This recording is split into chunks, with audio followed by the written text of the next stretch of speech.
जय श्री राम। आज मैं पाक ग्रूमिंग गैंग्स के जो कारनामे हैं उसको मैं सुन रही थी, तो उसी विषय पे बात करूँगी। आपने देखा होगा पिछले कुछ दिनों से समाचार लगातार आ रहा है कि ब्रिटेन में 2,50,000 स्कूली छात्राओं को या तो अब्यूज़ किया है या तो एक्सप्लॉइट किया है इन गैंग्स ने। तो जब मैंने ये समाचार सुना तो मुझे इस पर रिएक्ट करने का मन नहीं किया, क्योंकि मेरा ऐसा मानना है कि अगर मेरे घर में आग लगी है तो पहले मैं अपने घर की आग बुझाऊंगी। मैं जाकर पड़ोसी के घर में जो आग लगी है उसको बुझाने का प्रयास नहीं करूंगी, ठीक है। क्योंकि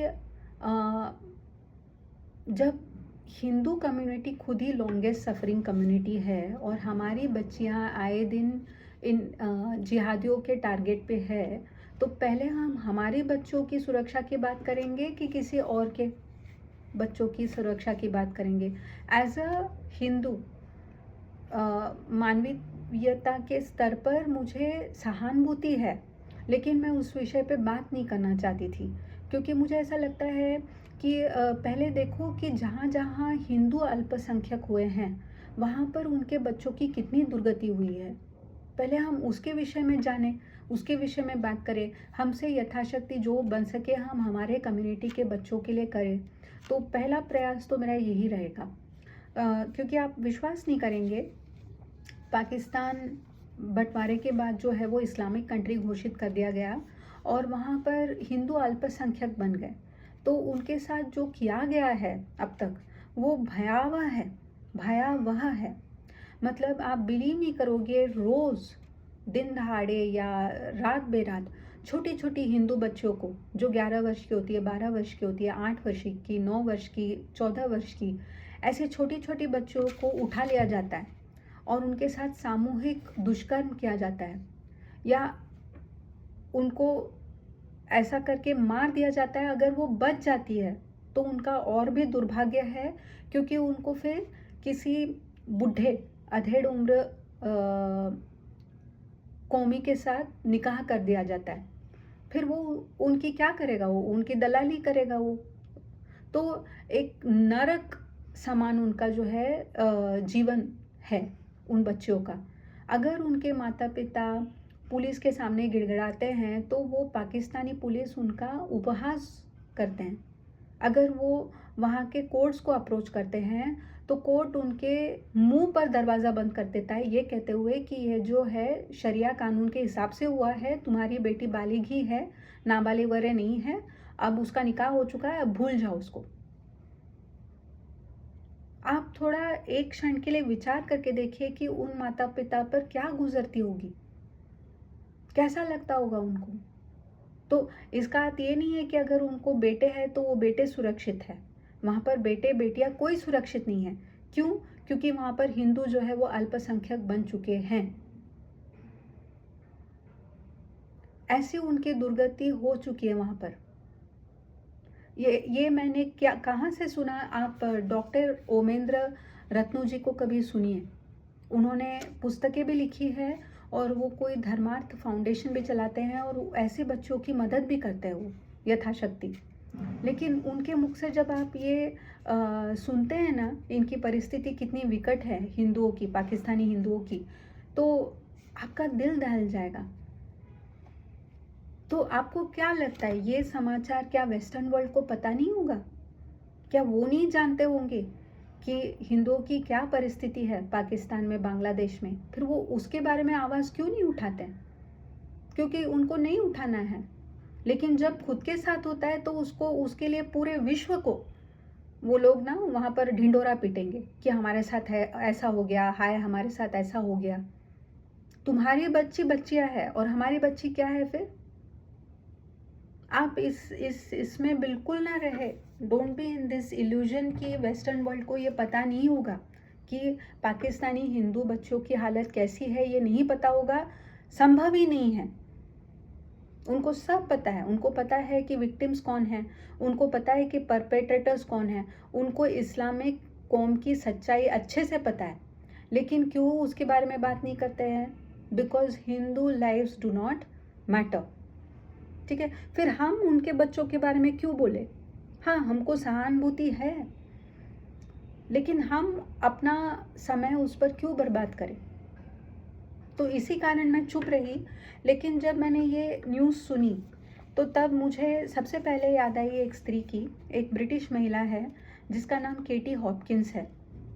और इसको मैंने पहली बार 7 साल पहले सुना था राजीव मल्होत्रा जी के पॉडकास्ट पर।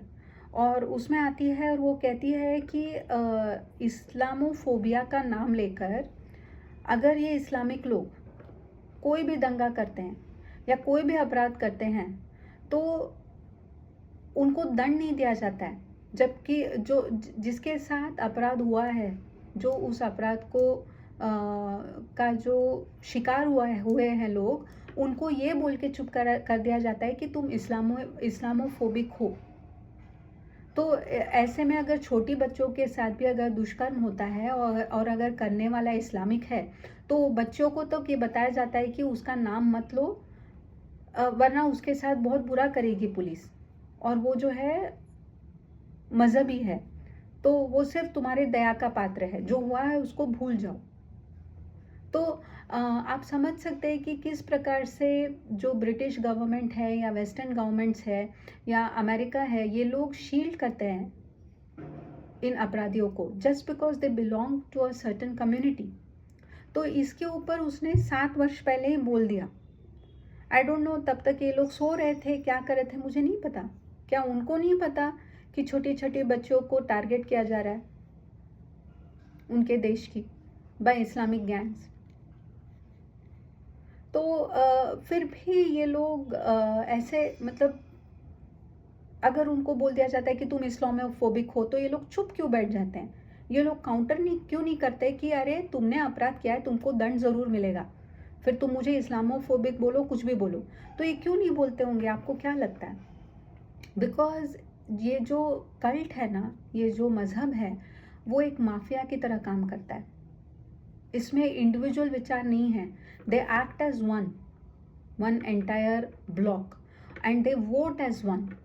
तो जहाँ पर भी इनकी संख्या थोड़ी भी अधिक हो जाती है, दे कैन मेक और ब्रेक अ गवर्नमेंट। तो गवर्नमेंट कोई भी हो, फिर वो नेशनलिस्ट गवर्नमेंट हो, वो लिबरल गवर्नमेंट हो, कोई भी गवर्नमेंट हो, इनके सामने झुकती ही है वो, और इनके अगेंस्ट कुछ नहीं बोलती है। इनके लोग कुछ भी करे, फिर छोटी बच्चों को वो लोग अब्यूज़ करे, वो लोग कहीं पे दिन दहाड़े बॉम्ब फोड़ दे, तो भी इनके अगेंस्ट कुछ नहीं बोला जाता है। तब बोल दिया जाता है कि नहीं नहीं, अपराध का कोई मज़हब नहीं होता, टेररिज्म का कोई मज़हब नहीं होता, क्योंकि उनको डर लगता है अगर वो बोलेंगे तो उनको वोट्स नहीं मिलेंगे। ठीक है, तो ये सेम नाटक आप भारत में भी देख रहे हैं। भारत में भी यही है, because they are a deciding factor, they vote as one, तो वो they are considered as a voting bank. जबकि हिंदू मेजॉरिटी होने के बाद में भी आपको कोई भरोसा नहीं कौन किसके लिए वोट करेगा, तो हिंदुओं को कोई गिनता नहीं है। We have no political presence. तो यही मुझे आपसे कहना था। इस वीडियो को स्पेशली एक वीडियो में सामने आया है जिसमें ये केटी हॉपकिंस जो है, ये लेडी यूएस की सड़कों पर घूम रही है और वहाँ पर कुछ इस्लामिक प्रदर्शनकारी है और वो अपने मज़हब का जो है प्रचार कर रहे हैं। तो ये लेडी को तो उनकी सच्चाई पता है, तो वो उनको पूछती है कि भाई आप लोग क्या कर रहे हैं यहाँ पर? तो वो कहते हैं कि हम लोग जो है हमारा धर्म, हमारा मज़हब कितना ग्रेट है, इसका प्रचार कर रहे हैं। तो ये पूछती है, अगर तुम्हारा मज़हब इतना ग्रेट है तो तुम अपने ही कंट्रीज़ में क्यों नहीं रुक जाते? तुम आते ही क्यों वो वेस्टर्न कंट्रीज़ में? तुम अपने देश में रुकोगे या तुम्हारे पास जो 57 देश है वहाँ पर रुकोगे, तो वहाँ पर तो इस्लाम ही फॉलो होता है, तो तुम एक फेवरेबल मज़हब के अंडर रहोगे ना। तुम यहाँ पर वेस्टर्न कंट्री में आकर अपने मज़हब का प्रचार क्यों करते हो, अगर तुम्हारा मज़हब इतना ग्रेट है तो इस पर वो प्रदर्शनकारी जितने भी जमा हुए हैं उनमें से एक भी उसको सही उत्तर नहीं देता है। इनफैक्ट उसको उसको पता है अगर सही उत्तर देगा तो उसकी पोल खुल जाएगी। तो वो क्या करता है, उसको बोलता है कि तुम इस्लामोफोबिक हो, तुम हमारा अपमान कर रही हो, तुम हमारे धर्म का अपमान कर रही हो, लेकिन सीधे सीधे उसको कोई जवाब नहीं देता है। इनफैक्ट एक व्यक्ति वहाँ पर एक बहुत ही स्टार्टलिंग सी बात कहता है उससे, केटी हॉपकिंस से, कि ये कोई क्रिश्चियन कंट्री है ही नहीं, ये सेक्युलर कंट्री है। मेरा अधिकार है कि मैं यहाँ पर आऊँ और अपने मज़हब का प्रचार करूँ। तुम कौन होती हो मुझे रोकने वाली?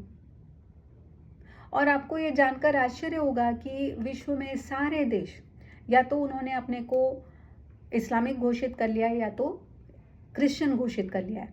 एक ही देश है भारत जिसका कोई आइडेंटिटी नहीं है, जहाँ पर बहुसंख्यक हिंदू है, जिसके ओरिजिन्स, जिसका हिस्ट्री सब हिंदू है, लेकिन उसको हिंदू राष्ट्र घोषित करने नहीं दिया जा रहा है। तो America is recognised as a western Christian country, लेकिन वहाँ पर भी इस मजहबी को इतनी बोलने का उसका साहस है, दुस्साहस है कि वो बोलता है ये तो सेक्युलर कंट्री है, मैं आकर अपने धर्म का प्रचार करूँगा, मैं अपने मज़हब का प्रचार करूँगा, तुम होती कौन हो मुझे रोकने वाली? अगर ये एक क्रिश्चियन कंट्री में जाके ऐसा बकवास कर सकता है तो आप समझ सकते हैं कि हमारी परिस्थिति कितनी विकट है एज भारत। क्योंकि एक लेडी थी हमारी प्राइम मिनिस्टर, जिसको आयरन लेडी बोला जाता है। I don't know what kind of iron lady was she. सबसे फट्टू लेडी थी वो, और अपने ब्रिटिश मास्टर्स के हिसाब से चलने वाली एक सर्वेंट थी वो, ठीक है।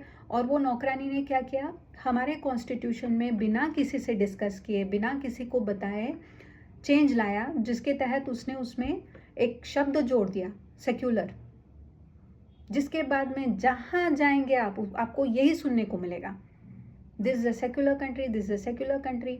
मतलब आपने भारत का विभाजन किया, भारत से आपने पाकिस्तान बनवा लिया, पाकिस्तान को आपने इस्लामिक घोषित कर दिया, लेकिन भारत को हिंदू राष्ट्र नहीं घोषित करने दे रहे हैं आप। और ऊपर से आपने क्या जोड़ा कॉन्स्टिट्यूशन में भारत के, सेक्युलर। और ये किसी की सहमति से जोड़ा आपने हिंदुओं से पूछा, हिंदुओं को बताया कि इसका क्या रिपरकशन होने वाला है? नहीं, आपने किसी से कोई चर्चा नहीं की, आपने किसी का कोई व्यू पॉइंट नहीं लिया। अपने मन मर्जी के हिसाब से, जैसे तुम्हारा कोई पर्सनल डायरी हो, उस प्रकार से तुमने कॉन्स्टिट्यूशन में चेंज करके रख दिया कि जो भारत जो है वो सेक्युलर देश है। और जब से ये वर्ड जोड़ा है, तब से उस दिन से हिंदुओं का पतन शुरू हुआ है इस देश में। क्योंकि आप जहाँ जाए इस सेक्युलर के नाम पर जिस प्रकार से इस माइनॉरिटी मॉन्स्टर को खिला पिला के तगड़ा बनाया जा रहा है, आप बिलीव नहीं करोगे। अगर एक क्रिश्चियन कंट्री में जाके एक मजहबी को ये दुस्साहस होता है कि वो कहे कि ये तो सेक्युलर कंट्री है, मैं अपने मजहब का प्रचार करूंगा, जहाँ पर एक्चुअली सेक्युलर लिखा हो, तो वहाँ पर ये लोग क्या करेंगे फिर? जैसा ओवैसी का भाई बोलता है ना, 15 मिनट के लिए पुलिस हटाओ फिर हम दिखा देंगे, वही बोलेंगे ये लोग, और वही करते हैं ये लोग। आपको अब पता चलेगा कि क्यों ये लोग गोडसे जी को सम्मान नहीं देना चाहते हैं यहाँ पर, क्यों यहाँ पर वीर सावरकर को बार बार माफी वीर कहा जाता है। क्योंकि ये लोग जो थे ना, इन्होंने हिंदू हित की बात कही। इन्होंने कहा कि जब तुमने भारत का बंटवारा कर दिया है, हम लोग तो अखंड भारत के लिए लड़े थे, लेकिन तुमने बंटवारा कर दिया, धार्मिक लाइंस पे किया, तो तुमने जब पाकिस्तान को या अर्स्टवाइल ईस्ट पाकिस्तान को अगर तुमने इस्लामिक घोषित किया है, तो भारत को हिंदू राष्ट्र घोषित करो।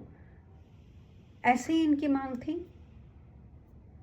जब गोडसे जी ने देखा कि ये जो महात्मा बना फिर रहा है, किस प्रकार का विचित्र व्यक्ति है ये, कितना सेडिस्ट है ये, कि हिंदू बच्चियां मर रही है, उनका रेप हो रहा है, इसको टस से मस नहीं हो रहा है इसका हृदय।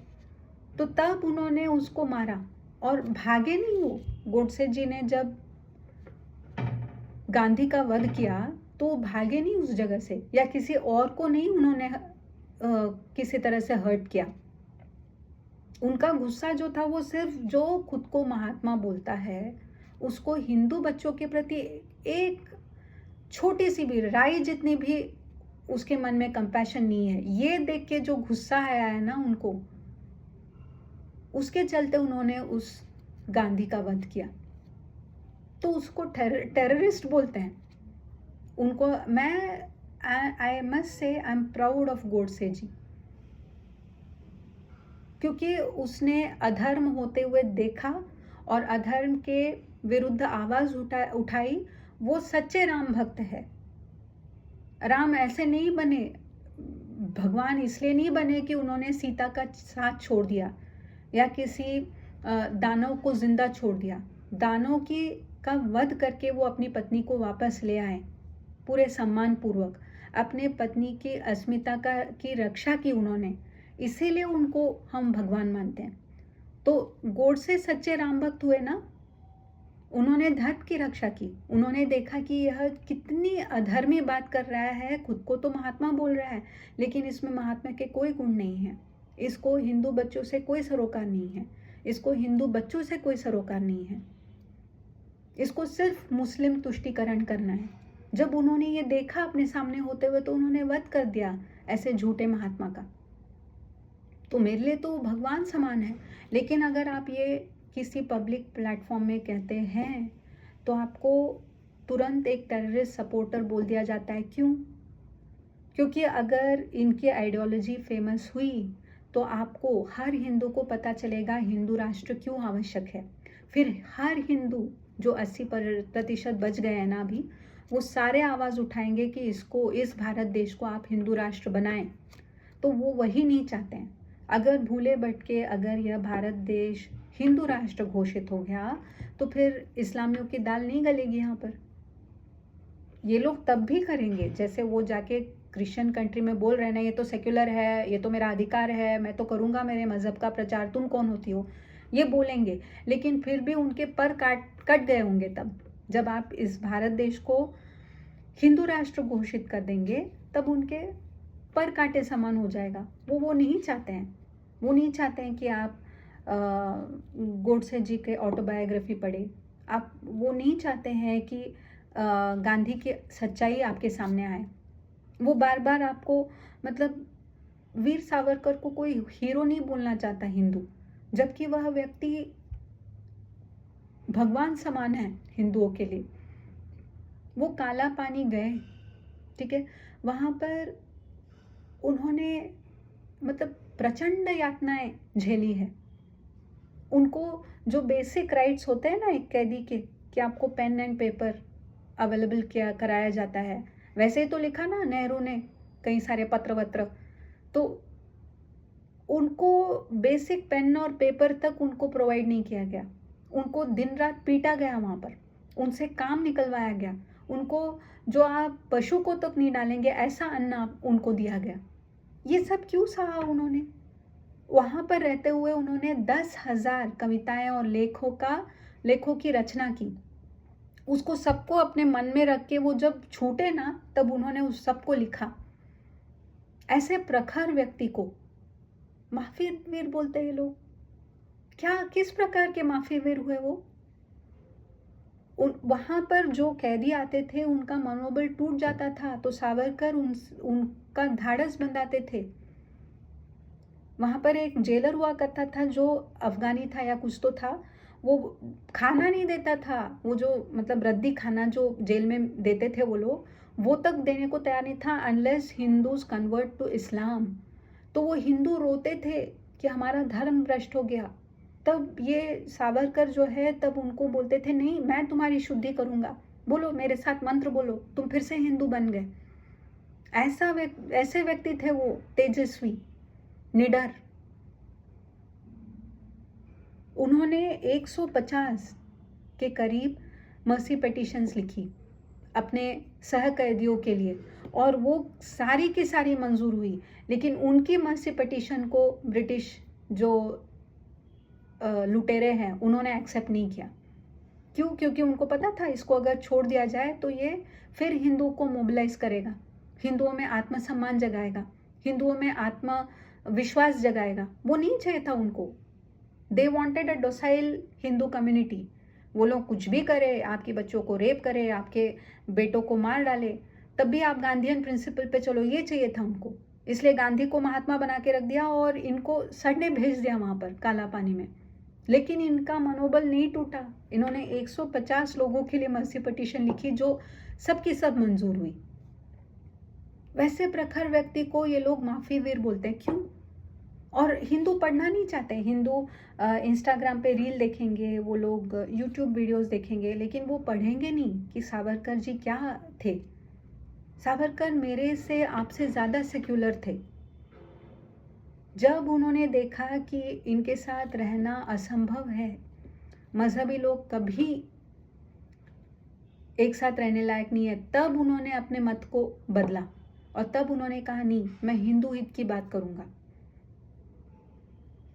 अगर तुम पाकिस्तान को इस्लामिक देश घोषित करते हो तो घोषित करो, भारत को तुम हिंदू राष्ट्र घोषित करो, ऐसे कहा उन्होंने। कुछ गलत नहीं कहा उन्होंने। हिंदुओं के राइट्स के लिए लड़े वो व्यक्ति, और उनको माफी वीर बोलता है कौन? एक लुच्चा ड्रगी जो मतलब बुढ़ापे में युवा नेता खुद को बुलवाते रहता है। ऐसे व्यक्ति की हिम्मत होती है कि आपकी धरती पे आके आपके हीरो को वो गाली दे। राहुल विंची नाम का एक कीड़ा वीर सावरकर समान एक महान व्यक्ति को माफी वीर बोलता है, और हिंदू कुछ नहीं कहते। क्यों? क्योंकि हिंदू को ज्ञान नहीं है। हिंदुओं में वीर सावरकर कहाँ से पैदा होंगे? क्योंकि जो वीर सावरकर पैदा हुए थे उनको तो दबा दिया गया ना। उनके विचारों को पढ़ने वाला बचा कौन? और वो बचने भी नहीं देंगे। वो वीर सावरकर के जो व्यूज़ थे, उनकी जो राइटिंग्स थे, उसको कभी पॉपुलराइज नहीं होने देंगे। क्यों? क्योंकि जब हिंदुओं को पता चलेगा कि वीर सावरकर किस आइडेंटिटी के लिए लड़े, गोपाल मुखर्जी किसके लिए लड़े, ये लोग भयावह सेक्युलर व्यक्ति थे। हाँ, क्योंकि वो लोग भी हिंदू थे, तो उनको मत सिखाओ सेक्युलरिज्म। उनको उनके अंदर ही है वो कि वसुधैव कुटुंबकम सिर्फ आपने या मैंने नहीं पढ़ा है, इन लोगों ने भी पढ़ा है। इन लोगों ने तो उसको प्रैक्टिस में फॉलो किया है। जब उन्होंने देखा कि दूसरा व्यक्ति बेंड करने को तैयार नहीं है, जब उन्होंने देखा कि अब्दुल और सलमा को तुम किसी भी कंडीशन में प्लीज नहीं कर सकते, ये लोग कभी भी हमारे लिए खतरा है, ये लोग कभी भी, इनके लिए देश नाम की कोई चीज़ नहीं है, इनके लिए अपने मज़हब के ऊपर कुछ नहीं है। जब ऐसा उनको बियॉन्ड डाउट पता चला, तब उन्होंने ये निर्धार किया कि नहीं, हम हिंदुओं की बात करेंगे। मूर्ख नहीं थे वो लोग, बट उनको पॉपुलर नहीं बनने देना चाहते इस्लामिस्ट। क्यों? क्योंकि फिर हर हिंदू मांग करेगा कि यह राष्ट्र जो है, इसको, भारत को हिंदू राष्ट्र घोषित करो। उसके बाद में भी हमारे पे खतरा टलेगा नहीं। जिस प्रकार से इस व्यक्ति ने उद्दंडता से उस केटी हॉपकिंस को बोला ना कि तुम होती कौन हो, ये तो सेक्युलर कंट्री है, मैं तो आऊँगा, मैं तो प्रचार करूँगा, वैसे वो लोगों का यहाँ पर भी चलेगा। लेकिन हिंदू जागरूक होंगे, पेपर पे हिंदू राष्ट्र दिखेगा, ये नहीं चाहते लोग। इसीलिए कभी भी आप देखेंगे वीर सावरकर को या गोडसे जी को ये लोग कभी पॉपुलर नहीं होने देंगे। Hindu will always feel guilty कि इनको अपना जो है हीरो बोले। जिस दिन आप रिकॉग्नाइज करोगे कि ये अपने रियल हीरोज हैं, आप देखना क्या होगा।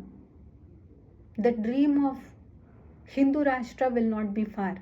और उसके बाद में हर इस्लामी डरेगा आपसे, लेकिन उसके लिए समय रहते हमको जागरूक होना पड़ेगा। क्योंकि इनकी उद्दंडता मैंने जैसे आपको दिखाया, आप ज़रूर उस वीडियो को देखें। आप देखें कि वो किस प्रकार से बात करता है केटी हॉपकिंस से। और जहाँ मुझे केटी हॉपकिंस का स्वयं के धर्म के लिए बात करना अच्छा लगा, फिर भी वो, मैं ये भी यहाँ पर क्लियर कर देना चाहती हूँ कि ऐसे वेस्टर्नर्स या ऐसे लोग मेरे मसीहा नहीं हैं। मैं उनकी तरफ नहीं देखती हूँ। मेरे धर्म के को बचाने के लिए वो नहीं आने वाले हैं। क्योंकि राजीव मल्होत्रा जी के जिस एपिसोड की मैं बात कर रही हूँ, उसमें आगे चल के राजीव मल्होत्रा जी इनसे यही पूछते हैं कि ठीक है, मैं समझ सकता हूँ कि आप लोग जो है you are suffering because of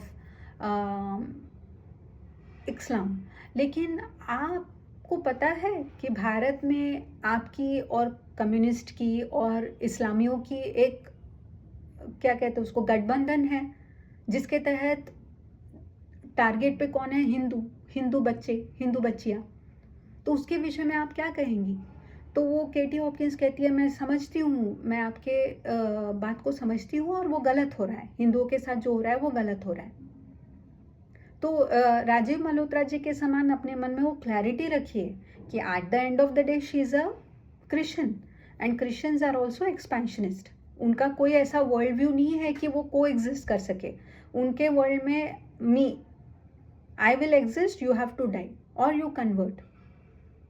तो उन्होंने बराबर उससे सवाल पूछा कि हाँ, तुम जो कह रही हो बिल्कुल सच है, बिल्कुल सच है कि जो इस्लाम है वो बहुत ही विचित्र सा एक गेम खेल रहा है जो दिख रहा है हर किसी को, लेकिन सब लोग अंधे बने पड़े हैं कि इस्लामोफोबिया का नाम लेकर अगर अपराध ये करते हैं तो भी वो कहेंगे कि नहीं नहीं, तुम हमको टारगेट कर रहे हो क्योंकि तुम इस्लामोफोब हो। अगर इनमें से कोई विक्टिम है तो तब भी ये यही कहेंगे हाँ, इस्लामोफोबिया के कारण ही हम पर अटैक हुआ है। तो इस प्रकार से ये लोग खेल खेल रहे हैं, ये मैं मानता हूँ, लेकिन हमारे देश में तो इसके उलट परिस्थिति है। हमारे देश में तो आपका कोई युद्ध नहीं चल रहा है। इस्लाम और क्रिश्चियनिटी और कम्युनिज्म तीनों मिलकर हिंदुइज्म को ख़त्म करने पे तुले हुए हैं, तो उसके विषय में आप क्या कहेंगी? तो तब वो कहती है कि हाँ, मैं समझती हूँ कि ये गलत हो रहा है आप लोगों के साथ। तो वो क्लैरिटी अपने आप में रखिए आप, जो राजीव मल्होत्रा जी ने दिखाई उस वीडियो में। मैं सिर्फ इस विषय में इसलिए बात करने आई कि हिंदू राष्ट्र घोषित क्यों नहीं करने देना चाहते इस्लामिस्ट, क्यों इस देश को सेक्युलर बने रहने देना चाहते हैं, ताकि you know they get a free hand, क्योंकि इनको वैसे कोई फ़र्क नहीं पड़ता है। आप हिंदू राष्ट्र घोषित करो, कुछ भी करो, इनके साथ वो जो लड़ाई है वो निरंतर है। जब तक ये आपके स्पेस में है, आपकी भूमि में है, तब तक ये लड़ाई ख़त्म नहीं होने वाली है, क्योंकि ये कभी भी आपके भाई बंधु नहीं बनेंगे। इनके लिए इनकी उम्मा ही सर्वश्रेष्ठ है और इनका मज़हब ही सर्वश्रेष्ठ है। भारत माता वाता और कुछ उससे कोई लेना देना नहीं है। हाँ, भारत माता के रिसोर्सेज चाहिए इनको। हिंदू मरे, ठीक है, हिंदू गायब हो जाए और ये पूरी जो संपन्नता है वो हमारी हो जाए, ये उनका ध्येय है, ठीक है। सो गजवाए हिंद तो करना है, ये उनका उद्देश्य है। इसीलिए वो बार बार प्रयास करते रहते हैं कि आप जो है हिंदू राष्ट्र के बारे में सोचे भी नहीं। तो वो कभी भी आपके जो हिंदू हीरोज़ हैं, फिर उसमें गोपाल मुखर्जी हो गए या गोडसे जी हो गए या वीर सावरकर जी हो गए या और भी अन्य जो हिंदू नेता थे, इनको कभी भी वो लोग पॉपुलर नहीं होने देंगे। तो आप स्वयं प्रयास करें कि आप अपने हीरोज़ को अच्छे से चुनें, देखें कि किन्होंने हिंदू हित की बात की थी और क्यों की थी। तो यही आपसे कहना था। जय श्री राम।